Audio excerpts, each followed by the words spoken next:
Magandang gabi, Nestor. Anong klase na assets ang planong bilhin ng pamahalaan at anong security force ba ang gagamit nito? Ito ba'y PCG lamang o kasama rin dito ang Navy?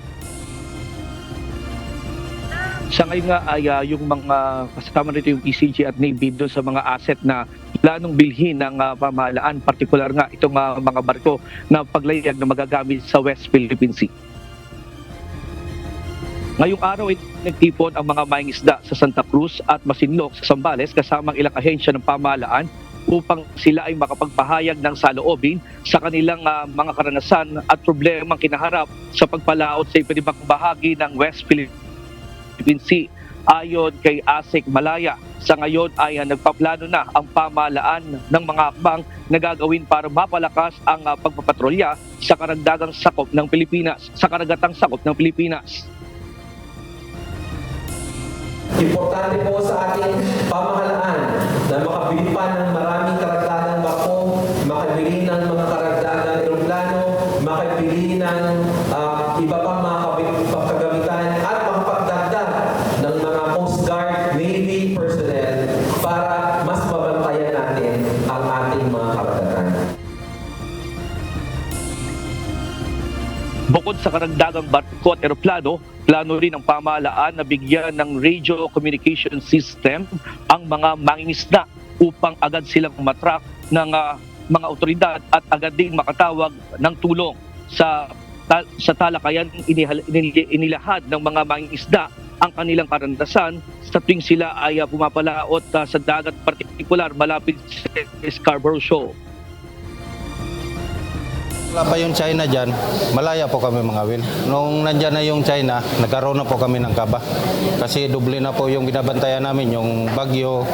Bago ngayon, nadagdagan pa ng China na hinihigpitan kami doon. Lagi kami tinataboy doon sa pinanghuhulihan namin ng isda. Sana po mabigyan tugon po yung hinihiling po namin na kami po ay matulungan tungkol po sa solusyon dyan sa West Philippine Sea po. Ang gusto po namin na maging malaya po sana ang mangingisda na makapunta sa malapit sa Scarborough Shoal. Kasi yan po ang shelter po ng mangingisda ng Subic. Tiniyak naman ng Philippine Coast Guard na nakahanda silang magbigay ng proteksyon sa mga mangingisda. Sinabi ni PCG spokesperson Jay Tarilla, tuloy-tuloy ang kanilang rotational deployment sa kasamang mga barko ng Bureau of Fisheries and Aquatic Resources upang agad na makapagresponde sa oras ng pangangailangan. We complement ang kakulangan ng barko ng BFAR at ang kakulangan ng barko ng Philippine Coast Guard. So it's a rotational deployment between these two agencies. Kapag nandun ang Coast Guard, pahinga muna ang BFAR. At kung aalis kami, BFAR vessels naman. And then we also support ang programa ng Bureau of Fisheries and Aquatic Resources para mas ma-encourage natin ang mga mangingisdang Pilipino na maglayag sa Bajo de Masinloc and any other parts of the West Philippine Sea sa pamamagitan ng pagbibigay nila ng ayuda, ng fuel, grocery packs, and even essential supplies para mas mapatagal yung pangingisda nila.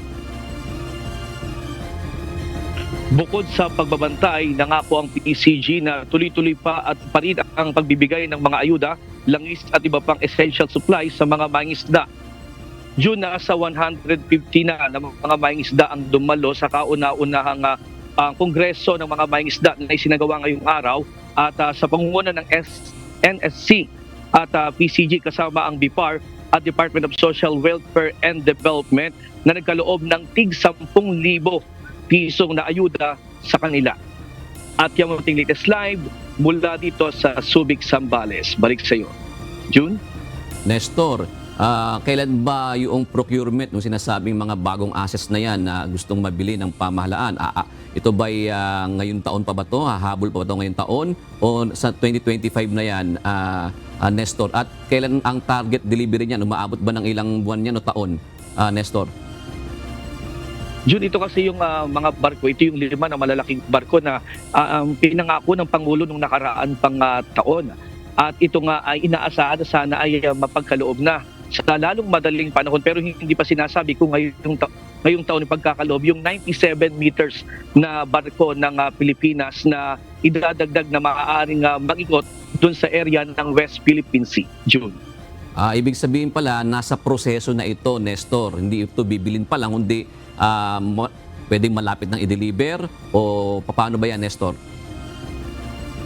Sa ngayon, on the process pa ito at yung inaantay na lang natin kung kailan ito magagawa at matatapos para at least ay malaman natin kung kailan ito ipagkakaloob o magagamit dito sa lugar ng West Philippine Sea. Pero sa ngayon ay wala pang sinasabi ang PCG ukol dito kung kailan ito matatapos at kung kailan din magagamit. Yung ayudang ipinamimigay ba sa mga mangingisda, 10,000, narinig ko kanina. Nabanggit ba ng mga mangingisda kung hanggang saan lang makakarating yon? Ilang linggo lang ba yun nila yon? Kasi nga nahihirapan sila, sabi nila, na makapasok talaga doon sa Scarborough Shoal. Yun, ayon din sa kanina, nabanggit din, yung 10,000 ay pwede nilang magamit sa pagpapagawa ng kanilang mga bangka at maaari din nilang magamit sa kanilang pangkabuhayan at maaari silang makapaghanap buhay para na rin kumita yung mga pamilya ng mga mangingisda na pumapalaw din dito sa dagat. Yun. Maraming salamat, Nestor Torres, nag-uulat ng live mula sa Subic Bay, Zambales.